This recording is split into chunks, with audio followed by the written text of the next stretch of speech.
souvent utilisé l'orange sauvage. Voilà, je vais vous refaire une petite synthèse pour celle-ci. Alors tout d'abord, elle va travailler sur le système digestif, le système émotionnel, le système immunitaire et la peau. Elle va être, au niveau de ses propriétés, elle va être antidépresseur, antiseptique, antispasmodique, digestive, sédative et tonique. Donc elle peut être utilisée par tout le monde, enfants, femmes enceintes, sans aucun souci. Et elle peut être utilisée donc sur la peau, en topique, en cutané, en inhalation et par voie orale aussi.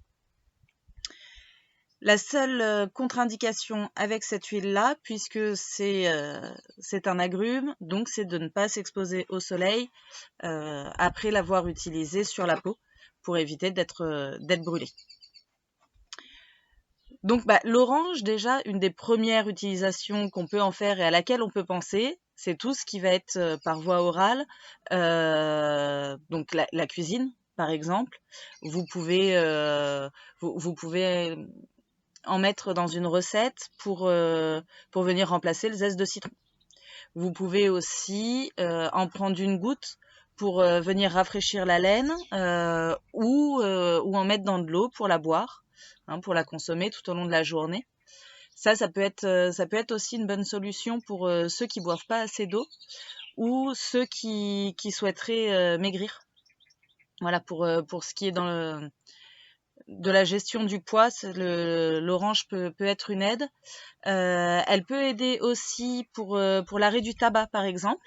Vous allez, puisqu'elle travaille sur l'anxiété et la nervosité, donc vous allez pouvoir faire le fameux masque sec, donc une petite goutte dans la main, vous frottez vos mains, vous venez la respirer. Pour ceux qui ont participé à un atelier, normalement vous l'avez tous fait en tout début d'atelier.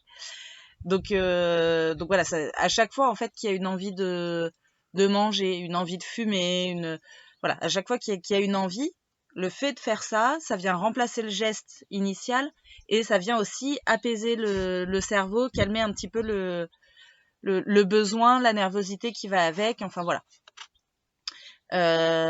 Donc le même système comme ça en masque sec va aussi venir travailler sur les peurs. Et puis vous pouvez aussi pour l'anxiété, vous pouvez en mélanger 5 gouttes avec 10 gouttes de citron dans 5 ml d'eau et vous agitez bien et vous pulvérisez dans l'air à chaque fois que vous sentez que vous en avez besoin. Et ce même mélange peut aussi vous servir pour faire du ménage, puisque du coup ça va être ça va être antiseptique, ça va être très nettoyant.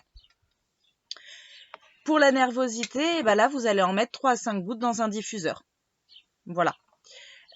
Pour les personnes qui ont un problème alimentaire, notamment des problèmes d'appétit, les personnes qui n'ont jamais faim, très peu faim, ou voilà, en tout cas qui vont avoir des troubles alimentaires, le fait de l'inhaler, ça va venir aussi aider pour ouvrir l'appétit. Voilà quelques petites idées. Je réfléchis si j'ai rien oublié, je ne crois pas. Donc voilà, après n'hésitez pas si vous l'utilisez d'autres façons ou si vous avez des questions, n'hésitez surtout pas à me poser des questions en commentaire. Bonne journée!